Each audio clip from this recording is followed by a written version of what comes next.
All right.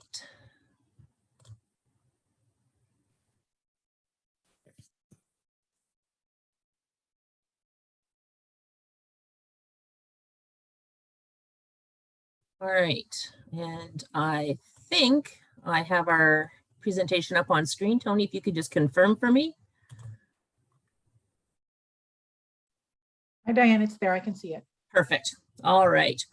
So again, thank you all very much for joining us. If there's any that joined a few moments ago, my name is Diane Potvin, Scholarship and Awards Officer at the School of Graduate Studies, and on screen as well as my colleague Antonella Maschantonio. Thanks very much for joining us this morning.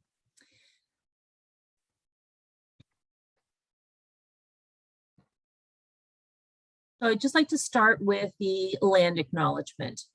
McMaster University recognizes, sorry, now I've just lost what I had.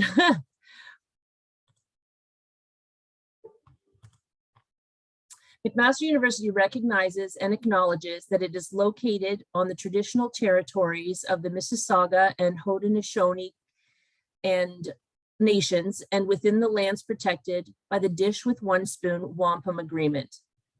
As a settler who is privileged to work at McMaster University, I'd like to take this time to recognize that although we gather today through a virtual meeting, we are all members of the McMaster community.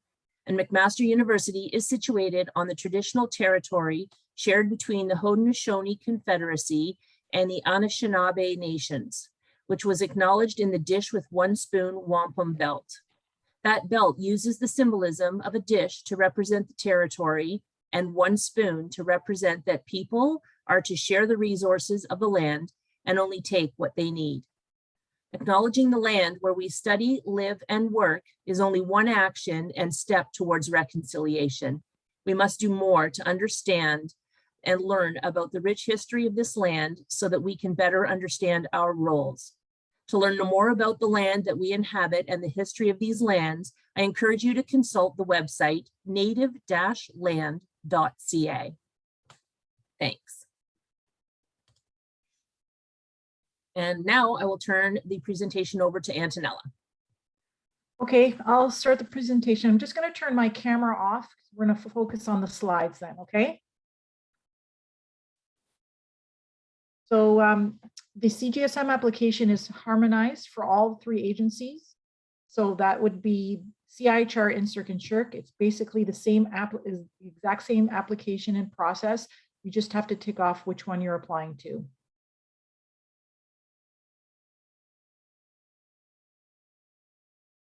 The value and duration. The value is $17,500. The duration is for 12 months, and it is not renewable. Important dates. Eligible students must complete and submit their application in the Tri-Agency portal by 8 p.m. Eastern Standard Time on December 1st, 2021. Results will be available in the research portal on April 1st, 2022. Students have 21 days from the date of offer to accept the award. If students don't accept the CGSM within 21 days, the status of the award will automatically change to decline, and this cannot be reversed. Eligibility. Students must be Canadian citizens or permanent residents of Canada, must have completed as of December 31st, 2021, between 0 and 12 months of full-time graduate studies. So that means if people are currently in their second year of their master's, they would not be eligible to apply for this award. Must have achieved a first-class average in each of the last 2 completed years of full-time study. So 2019-20 and 2020-21, your fall marks, fall 2021 are irrelevant when determining eligibility. At McMaster, a first-class average for this competition is an A-, which is 10 out of 12 or 80%. You must not have previously held a CGSM, and you can submit a maximum of 1 scholarship application per academic year to either of the agencies, to one of the agencies. Equity, diversity, and inclusion. The tri-agencies are committed to excellence in research and research training, achieving a more equitable, diverse, and inclusive Canadian research enterprise is essential to creating the excellent, innovative, and impactful research necessary to advance knowledge and understanding and to respond to local, national, and global challenges. With these goals in mind, supporting equitable access to funding opportunities for all members of the research community. Oh, Diane, can you go back? Thank you. Promoting the integration of equity, diversity, and inclusion related considerations in research designs and practices. Increasing equitable and inclusive participation in the research system, including on research teams, collecting the data and conducting the analysis needed to include equity, diversity, and inclusion considerations in decision-making. Through these means, the agencies will work with those involved in the research system to develop the inclusive culture needed for research excellence and to achieve outcomes that are rigorous, relevant, and accessible to diverse populations. Self-identification.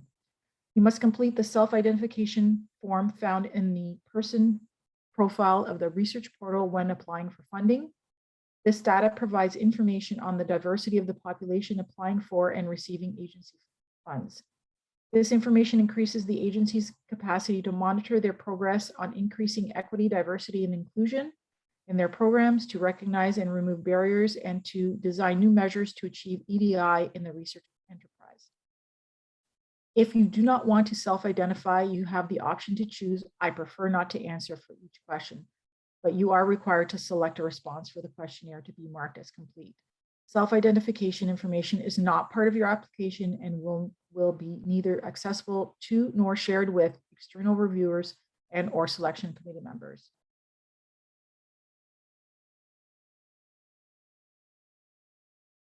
There is more information on the link below.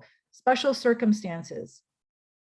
So we will take into consideration special circumstances that may have affected your research, professional career, record of academic or research achievement, or completion of degrees. Relevant circumstances might include administrative responsibilities, maternity, parental leave, child rearing, illness, disability, cultural or community responsibilities, socioeconomic context, trauma and loss, family responsibilities, or a pandemic. Specify the dates for any delays or interruptions in the leaves of absence and impact on research section of the CCV if appropriate. Approximate dates may be used if providing a timeline of a significant life event. So if there's something that has you feel has affected your academics, your research, or your timeline, please include it in that section of the CCV. Program of eligibility. An eligible graduate program must have a significant research component.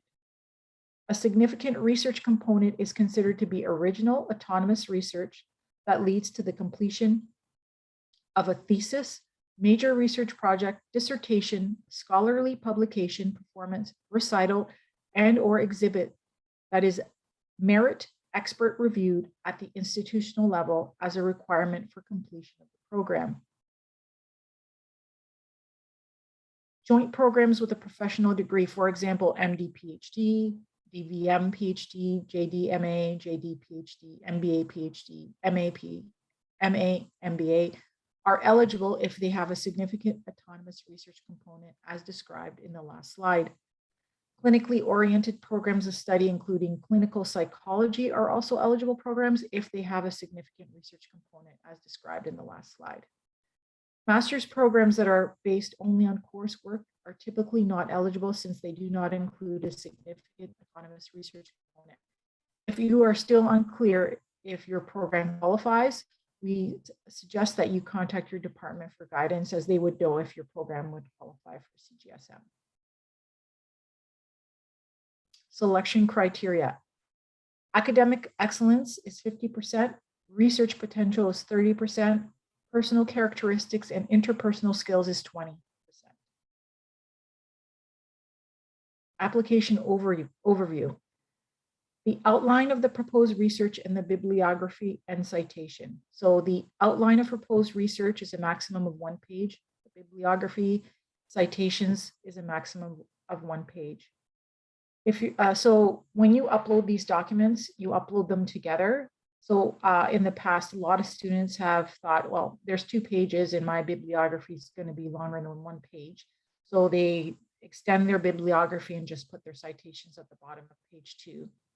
If your outline of proposed research is longer than 1 page, we will remove the additional copy because it's, just to make it fair, because other people have submitted only 1 page. Official transcripts. Students are required to include all official transcripts, undergraduate and graduate.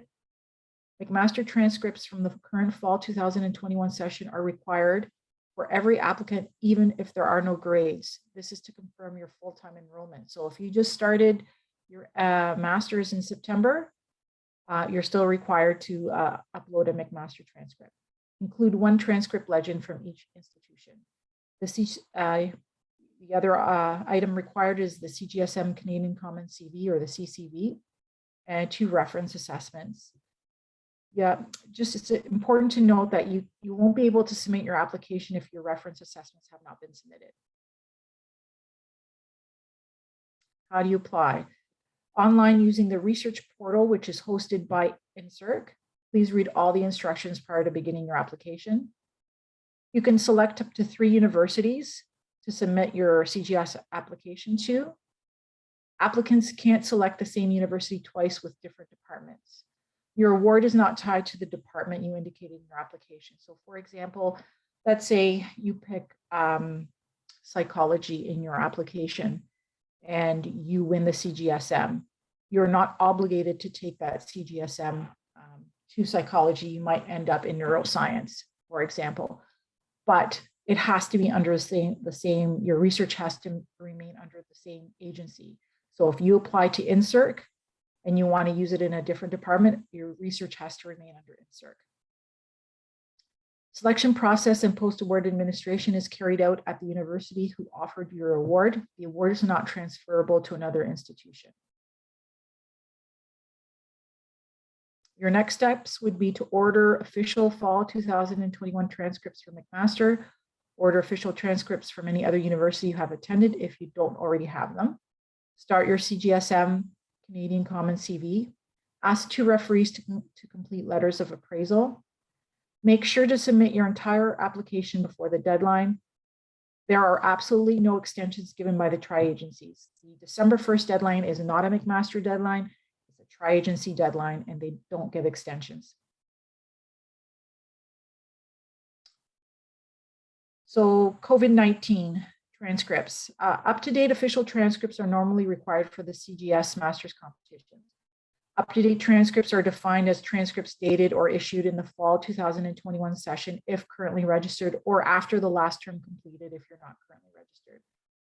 The widespread disruption caused by the COVID-19 pandemic may hinder the ability of some applicants to access official and up-to-date versions of their transcripts. For the fall 2021 scholarship competitions, the tri-agencies will accept unofficial transcripts only if official transcripts cannot be obtained from any institution. We just wanted to point out that McMaster is issuing official transcripts, so please order your official transcripts from McMaster. The Central Masters Competition. The awards that are part of the Masters Central Competition include the CGSM that we've just been discussing. That's $17,500 for 12 months. And the OGS, Ontario Graduate Scholarship, or QE2, Queen Elizabeth II Graduate Scholarship in Science and Technology, that's $15,000 for 12 months, $5,000 per term. And the Ontario Graduate Fellowship, which is $12,000 for 12 months, which is $4,000 per term. If students apply for a CGSM at McMaster, they will automatically be considered for an OGS, QE2, GSST, or OGF at McMaster. The student can only hold one of the above mentioned awards during the 2020-23 academic year. Results are announced April 1st.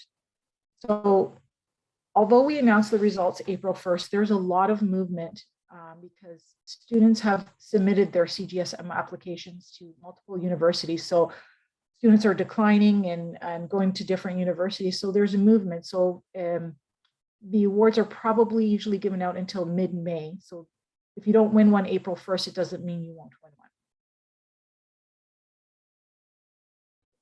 Tips for writing a successful scholarship application. Give yourself time, start preparing your application early. Review the 3 selection criteria so you understand what the review committee will be looking for. So if you go to their website, the criteria, the academic and the research and the personal interpersonal skills, they have detailed description of what those criteria are. So it would be good to look at that so you know what they're gonna look at when they review your application. Make sure the application is complete. Provide only what is asked for. Use 12-point Times New Roman font for all attached documents. That would be your research proposal and your bibliography. Documents must be single-spaced. Respect page limits to avoid disqualification. Pay close attention to grammar and spelling. Have someone who knows you well from your program review proofread your application. Have a friend or relative who knows you, but not necessarily your research, review proofread your application. Tips for getting a great reference letter. Again, so choose your referees carefully. Assessments should be completed by individuals who are familiar enough with your research and or abilities that they can provide a meaningful commentary. For example, a current or previous academic research supervisor, industrial supervisor, employment or volunteer supervisor, teacher or thesis advisor. Choose referees who have strong communication skills. Provide the referees with all required information, including a list of your research contributions, a copy of your program of study, and the deadline to submit the letter. We suggest that you give them an earlier deadline than the application due date, because we've seen it too many times where we've told students have told the referees December 1st, and they don't get it in on time. So we suggest you tell your referees to submit the letter November 25th, so you have some buffer time. Send them a reminder to complete the reference letters. And most importantly, give them time. So don't send them the request at the last minute. Send it as soon as you can. And it is your responsibility to ensure references are complete and submitted early enough to allow you to submit your complete application in the research portal before the December 1st deadline. If they don't submit their reference letter, there's nothing you can do. It would be considered incomplete and no extension again. So tips for writing a strong research proposal. Carefully read the application instructions regarding the research proposal. Provide the adjudicators with the information they are looking for, no more, no less. Write in a clear, concise way, avoiding use of technical jargon, so that anyone reading it will be engaged in understanding your proposal. Organize your ideas logically. Use titles if appropriate for your proposal. Make sure you are relating your research to the mandate of the specific award. Emphasize what makes your proposal special or original and how it will contribute to your special field of study. Take time to write and rewrite. And that's our presentation. And so now we are like to answer your questions. I think there's some in the chat, Diane, is that correct? Yes, yeah, there are. So I'm just going to scroll back up to the top, and I've stopped screen sharing now. So let's see here. What if you weren't a student for the last 2 academic years? So the 2019, 2021, do they use your grades from your last time you were a student? That's correct. So they would take whatever the last 2 years where you were in school, they would look at those 2 years for your eligibility grades. Okay.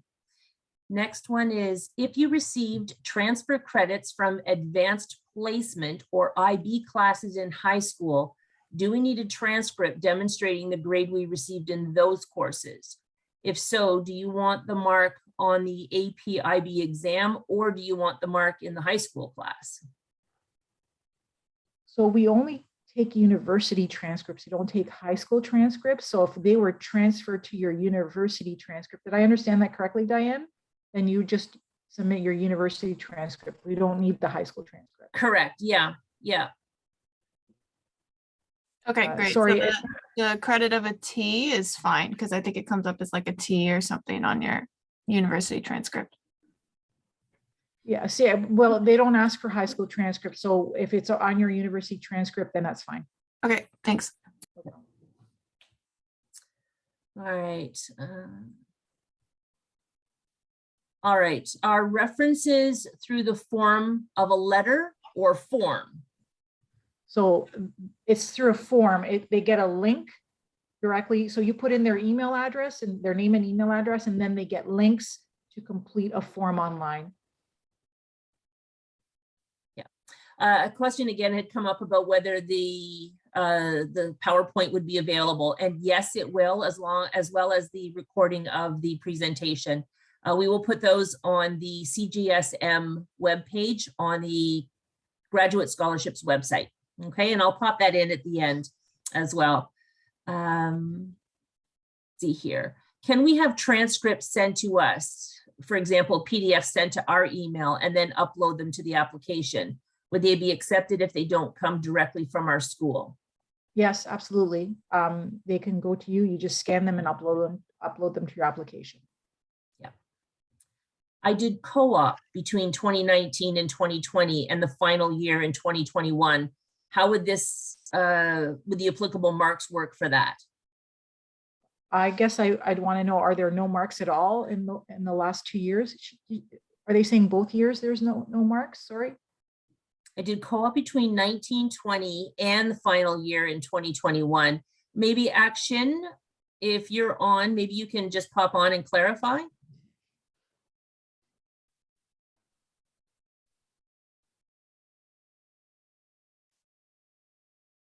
So so No. normally what we do is we take the 2 years, whether usually the co-op's not for the whole year, and there are some marks. So whatever marks are in 1920 we use, and whatever marks are in 2021 we use. I hope that answers the question. Yeah, okay, let's just go back up, sorry. Okay. If you're successful in the competition, but only applied at one institute, can you use your award at another institution as long as it's with the same tri-agency? No, the awards belong to the university. And so if McMaster offers you one and you want to go to another university, you would have to decline it.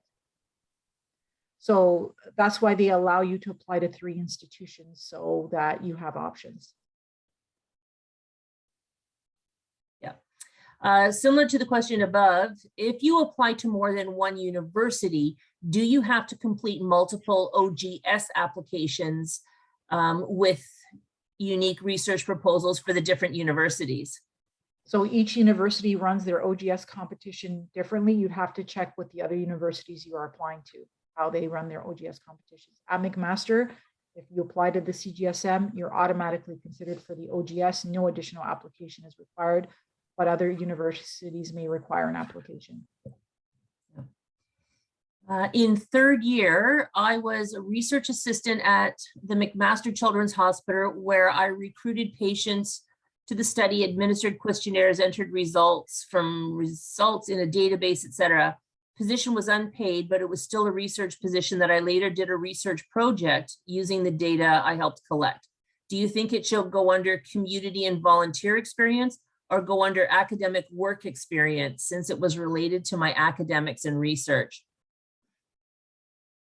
If it was, did she say it was part of her program? It was a research assistant. She didn't say whether it was part of the program, but I was a research assistant at the Children's Hospital. The position was unpaid, but it was part of research. If it was part of the program, I would say under academic, right? Yeah. If it was just a job and it was a volunteer position, it would be under volunteers. Yeah. It might be worth just reaching out to your program for clarification. They might have some better direction on that as well. I would say even like your supervisor or potential supervisor or the grad chair of the department. Well, it looks like there's continuation. I Okay. have final reports that I wrote for my thesis and research practicum courses in undergrad. I was initially thinking of adding them under reports tab, but is that only for reports that have been published formally? My reports were submitted to my research supervisors at the end of the term and contained all my research work from the year. I would say that that's a really specific CCV question that should go to a faculty member, either your supervisor or your graduate chair. What is the link to send to the referees? Also, the official transcript from McMaster is printed. How do we submit that to the portal? So the link will be produced once you put their email in your application. So it's a link that's produced in your app through your application. So we don't give that to you. Your app, the portal will produce it and send it to the referees. As for the transcripts, you just follow the instructions. You scan all your transcripts as one PDF if you have more than one, and upload it to your application. Yeah, I would just add on that one too, if you're scanning or when you're scanning your transcripts, make sure that if you're doing it double-sided, that you're only taking one legend, because very often transcripts are on the back of every page, or sorry, legends are on the back of every page, and you don't want to be putting, you know, 6, 7, 8 legends in there. So just be mindful of that when you're copying or scanning your transcripts. Do you accept official e-transcripts, or do we have to scan a hard copy and upload it? So I think as long as they're official, that's fine. I think the issue that you'll run into with the e-transcripts is it may not let you upload them as e-transcripts. You may have to print them and scan them again, because Diane and I have had issues doing that because they're secured, right, Diane? They're secured. Yes. And there's some sort of issue that sometimes happens. So if you're able to upload them, that's fine, but you may have to print them and scan them. Yeah. Who do we email to check to see if our program is eligible for the scholarship?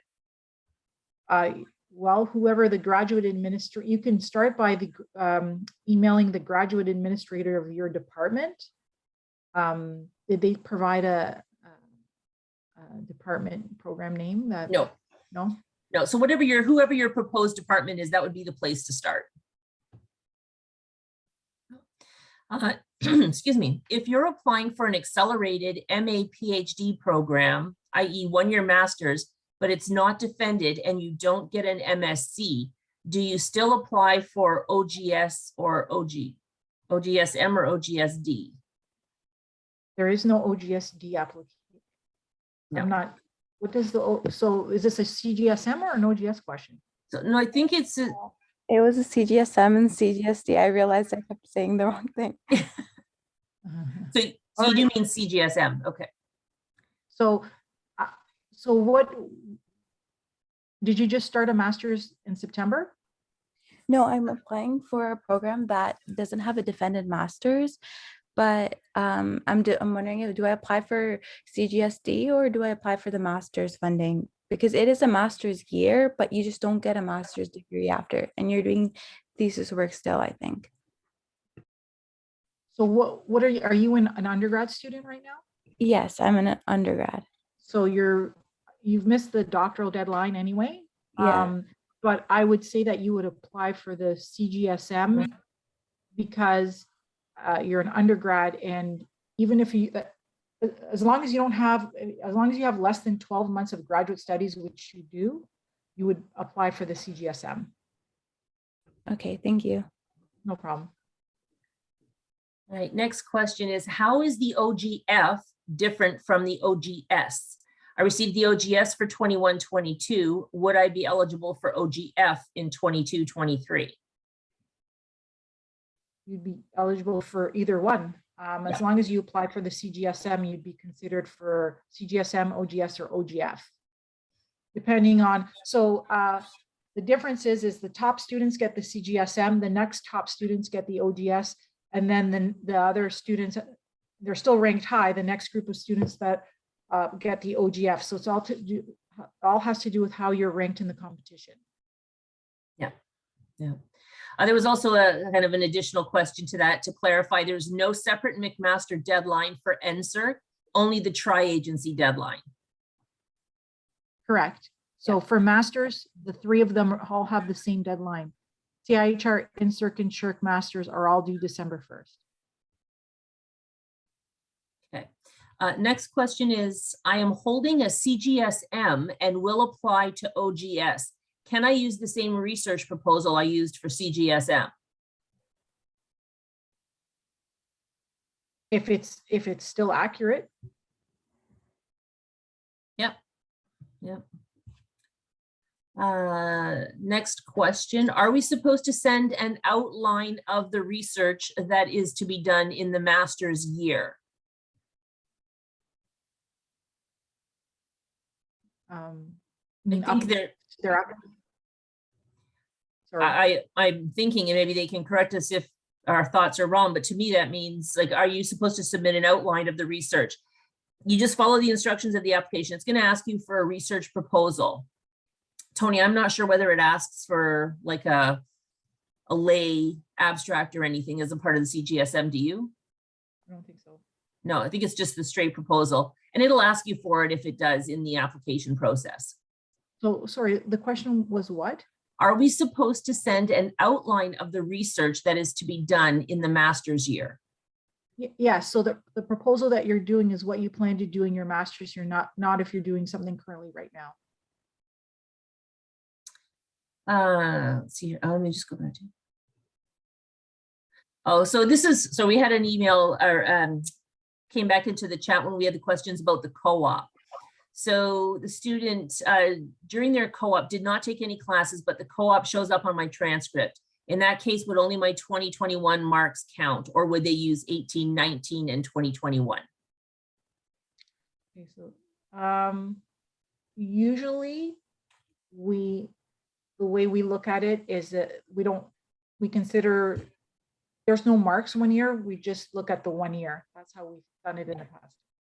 Yeah, because you were enrolled as a full-time student. You were just doing co-op, so we wouldn't go back an extra year to look at marks. That would be basically just a year with no marks because you were in co-op. Is it advised to have both your references to be academic, or are professional references equally as credible?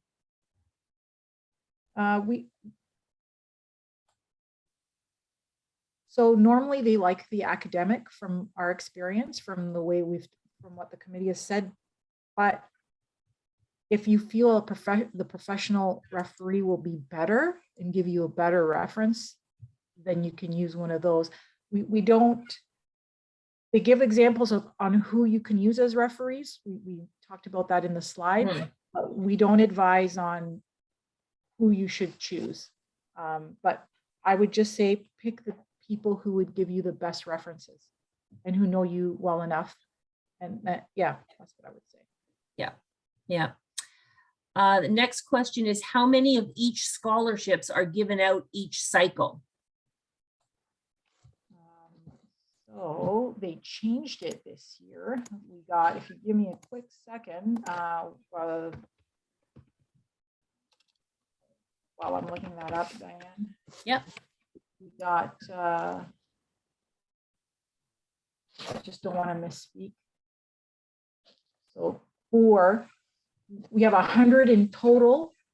We have 37 CIHR, 30 INSERC, and 33 SHIRK that we'll be giving out for the 2022-23 academic year.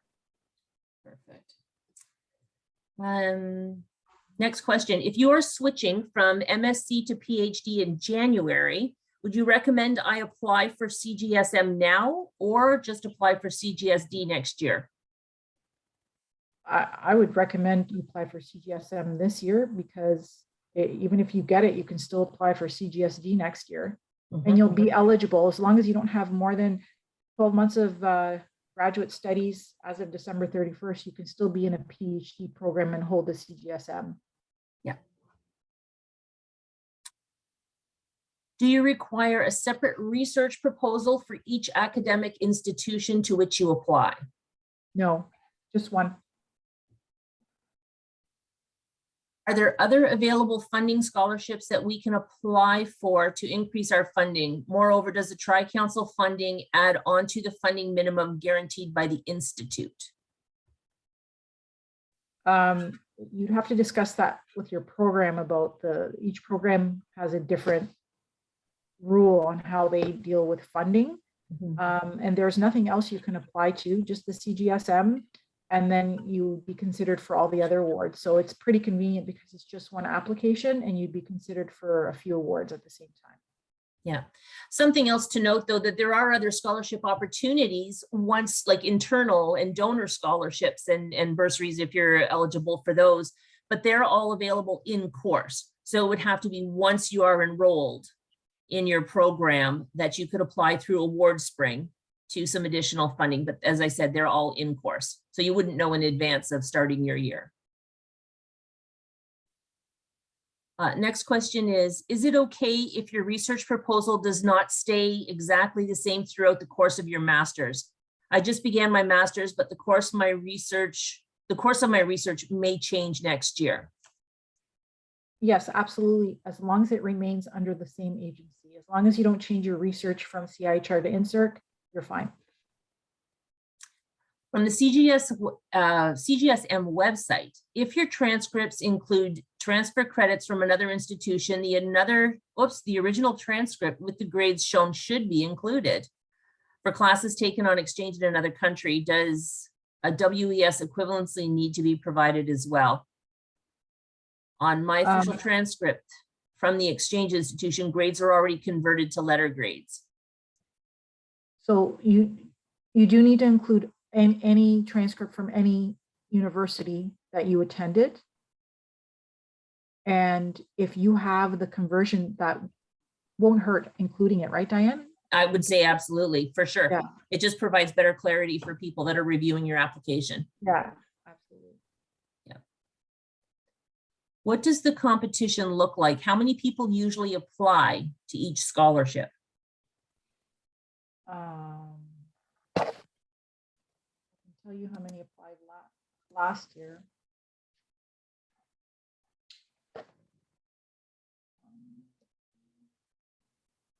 Thought I could. I'm in the portal. It is a good question. Yeah.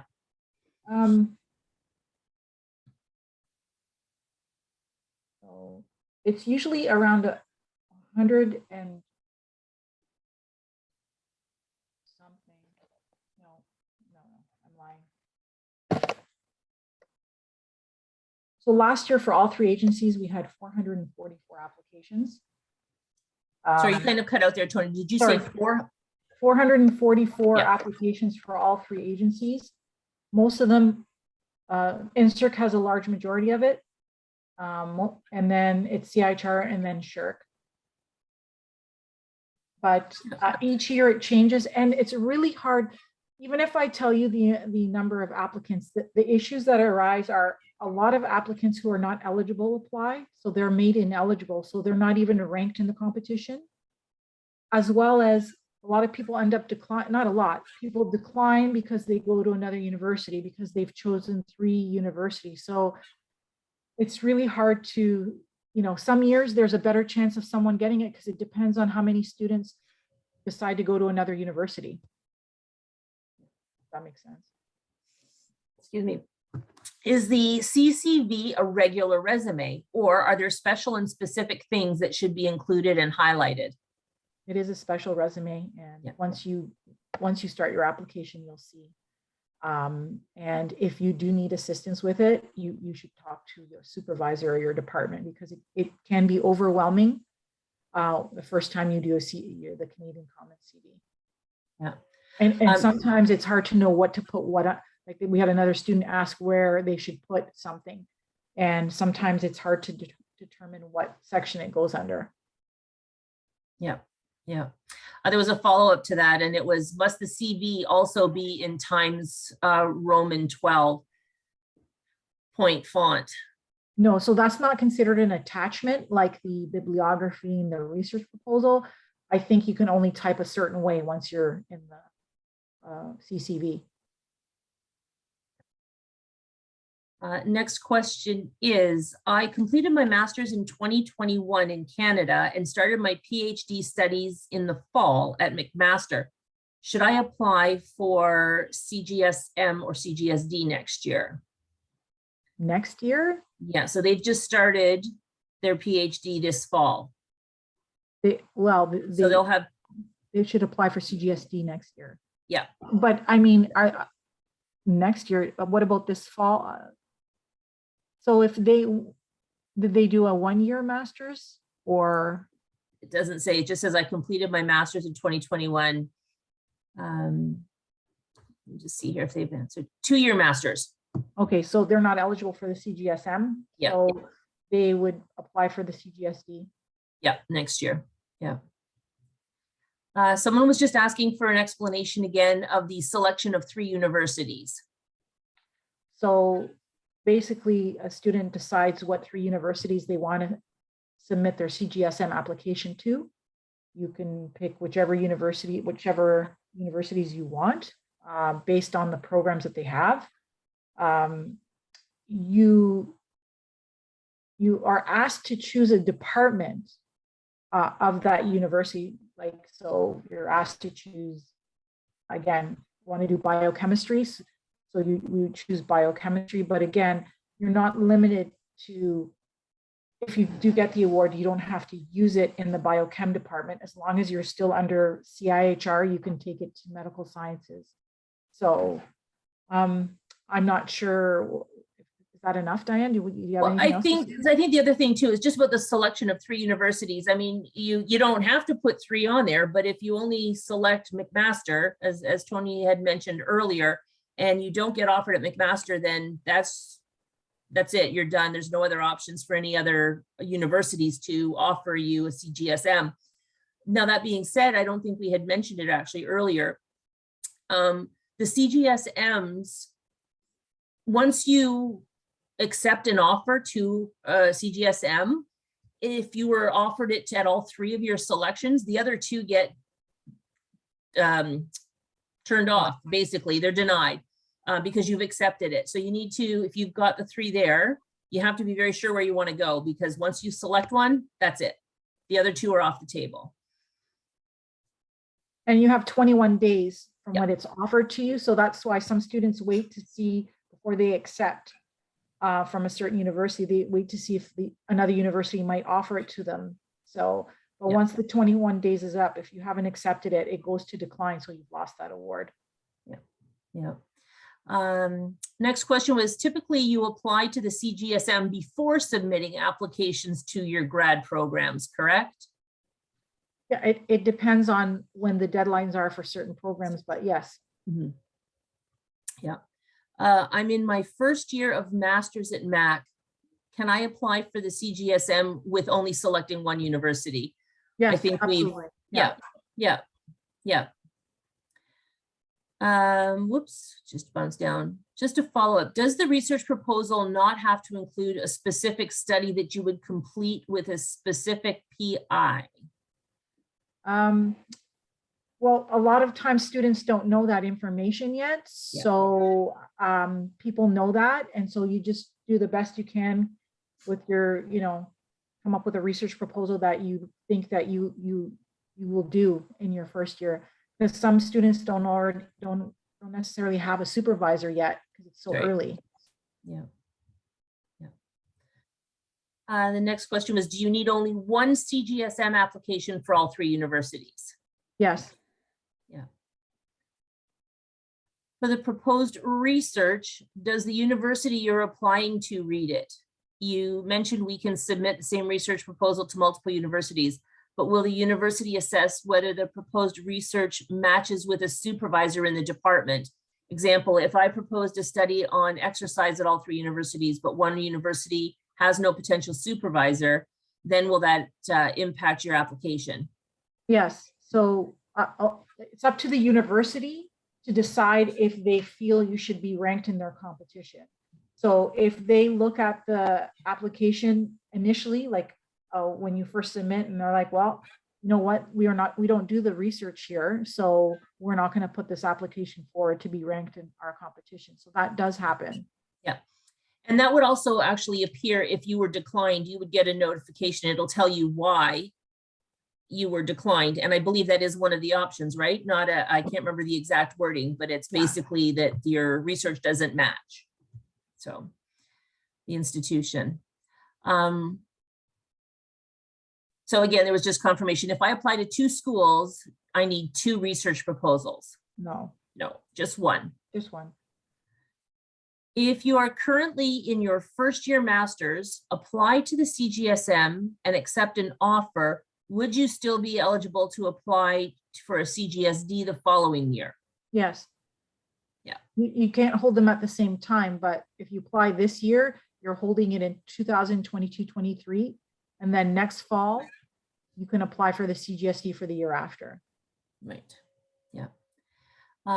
We can apply to CGSM at any Canadian university, right? As far as I know, yes. Yeah.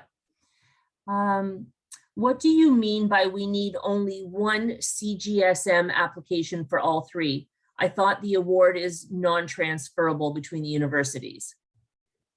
So so the one CGSM application at McMaster, if you choose McMaster as one of your schools, at McMaster, all you need to do is apply for the CGSM and you automatically get considered for the OGS and the OGF. That's what I meant, right? No, sorry, no, that wasn't the question. Sorry, Antonella. It's so basically it's 1 application. You only complete 1 application on the NSERC or the tri-agency portal, and that same application goes to any university that you choose on that application. Oh, So I if you see. choose Yeah. McMaster, Queens, and U of T, the same application goes to all 3 universities.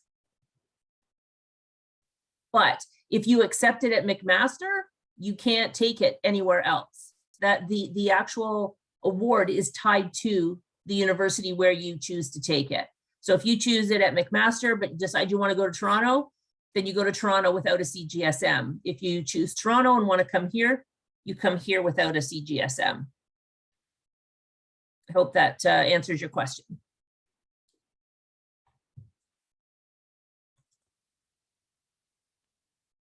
Let's see here. So if you want to send separate relevant research proposals to the different universities, you need to make multiple CGSM applications. No, you can No. only make 1 CGSM application.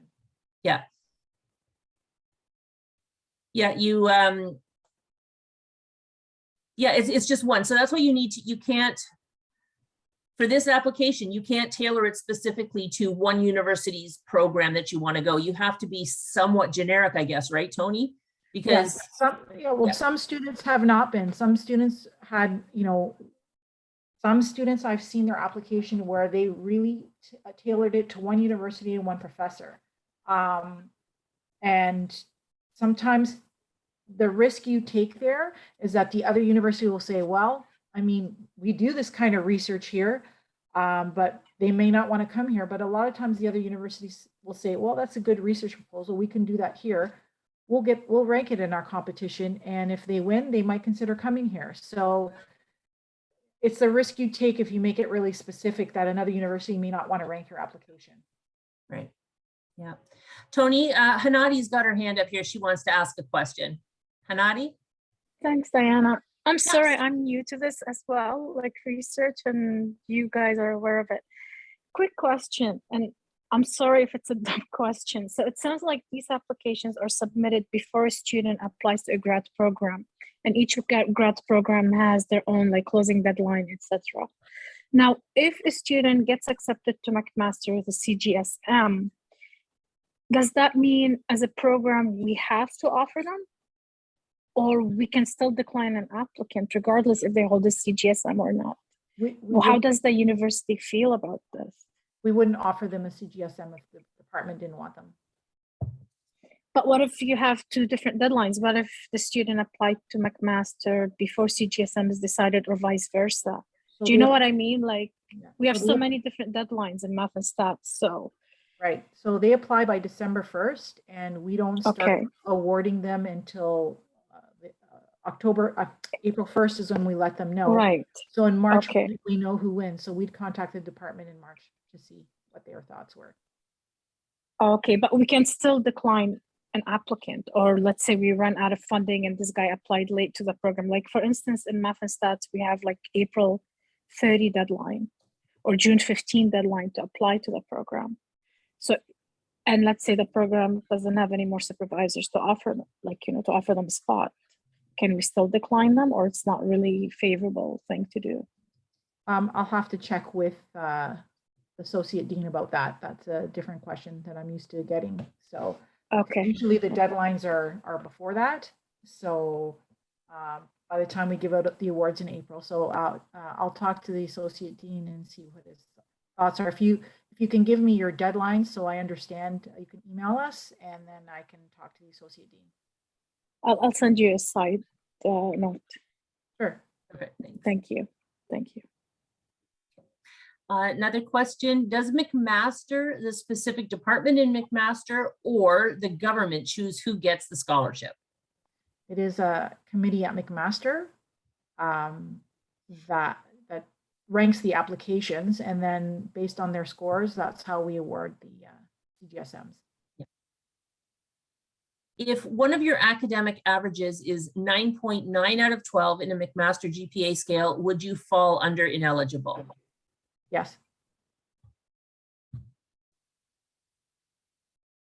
Are there other formatting specifications for the research proposal such as double space, certain margin dimensions, etc.? There is There's link. presentation standards in there, right? Yeah. There's if you go on, there are more complete instructions called presentation standards in the CGSM competition website. So just look for that and then it'll be more specific. All right. And I just realized as we're running out of questions here that I never actually launched my poll. So I'm going to do that right now. So anybody that's still here, if you can just pop on, this little question's going to pop up. If you could answer them for us, that'd be greatly appreciated.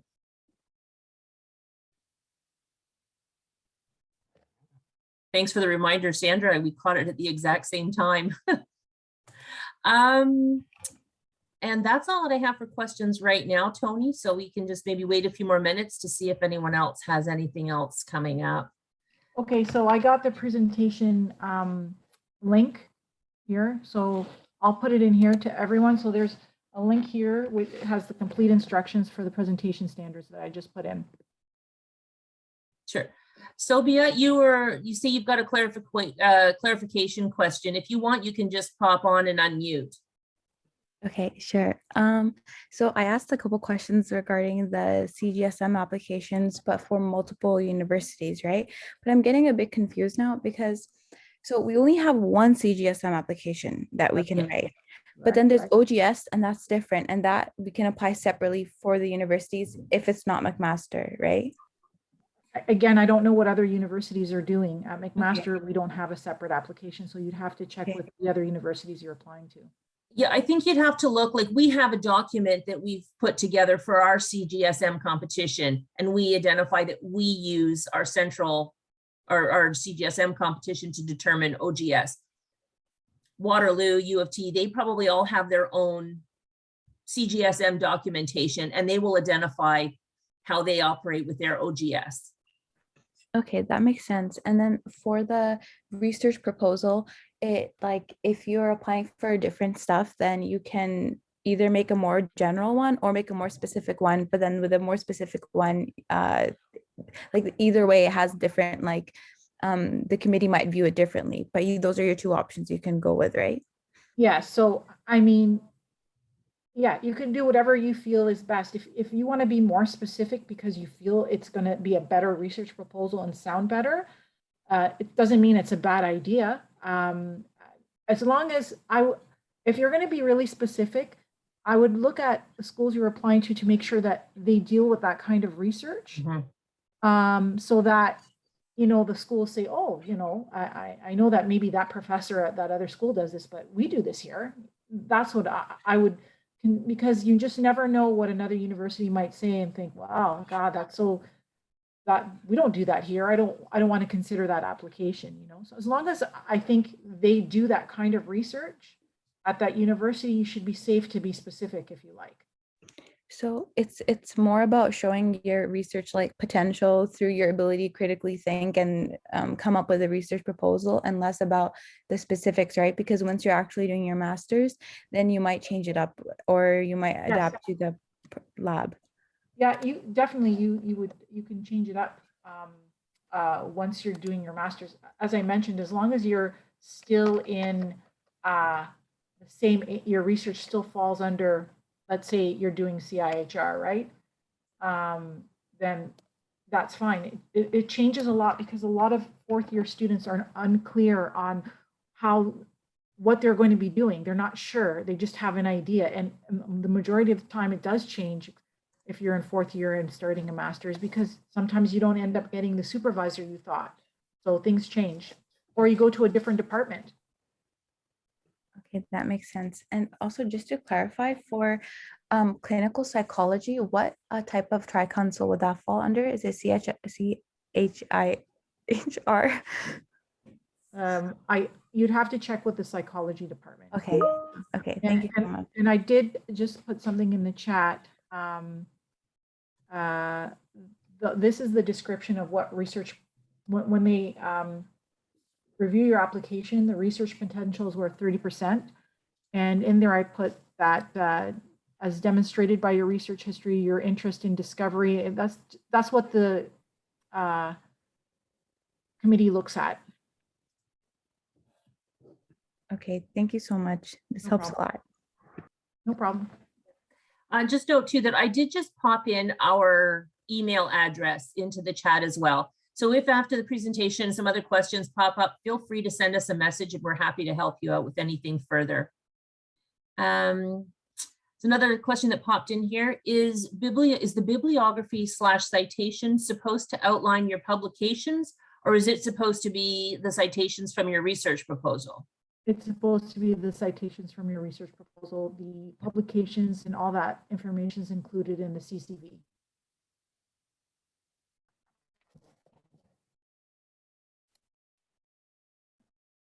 All right, that is it that I have for questions, unless anybody else has anything else they want to ask in the chat, or I guess at this point, if you want, you can pop up your hand as well.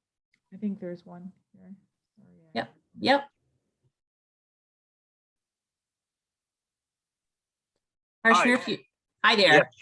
Hi, sorry. I had previously applied for a short proposal before I started my master's, and I was just wondering the references that are provided by certain professors. I was wondering if they might be able to reuse those references, or if like it would require something new to be written up. It would, I mean, if they kept copy from it, they can copy and paste. I don't even know. I know that they'll get sent a brand new link and they have to refill things out. So okay, It should definitely be current dated though. Like, I mean, yeah, well, it's a form as well, right, Tony? Yeah, So yeah, it is. exactly. They So would have to. They would just be a link, because it's not like a letter. It's a Yeah. form. So they get a link and then they have to complete an online form. Okay. Yeah, I was just wondering because I didn't want a lot of extra work to be done on behalf of the people who I'm asking to reference me. So I was just wondering, but thank you. No problem. Right. Can we see the online reference form to see what a referee might have to fill? No, you don't. No, unfortunately. No. So you can just tell if they've submitted, and so that you know whether to follow up with them, but you can't see their reference letters. They're confidential. Yeah. We don't know. We don't have access to empty ones because we don't have access to that application that you guys see. Because it's just done strictly through the agency. I certainly have never seen an empty one. Of you, Tony? No, but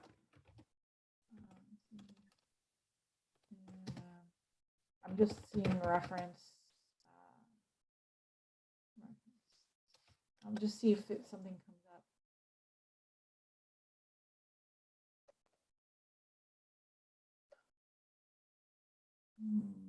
I don't.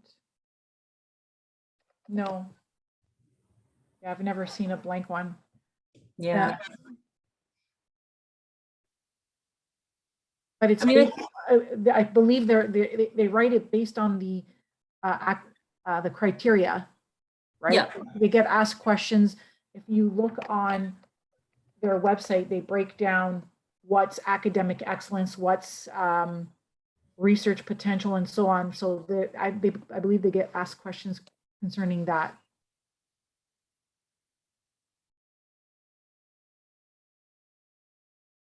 All right.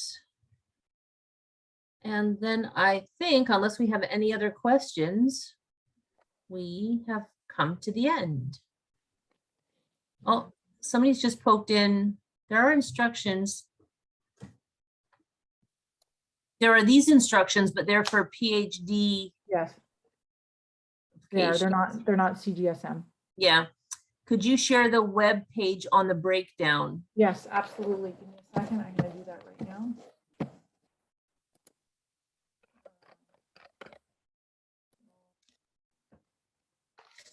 Here is,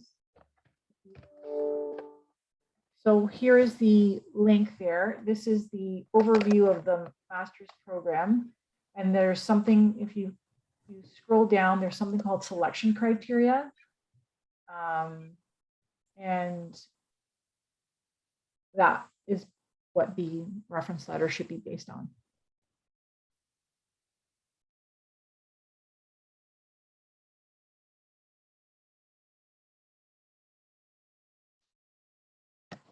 Great.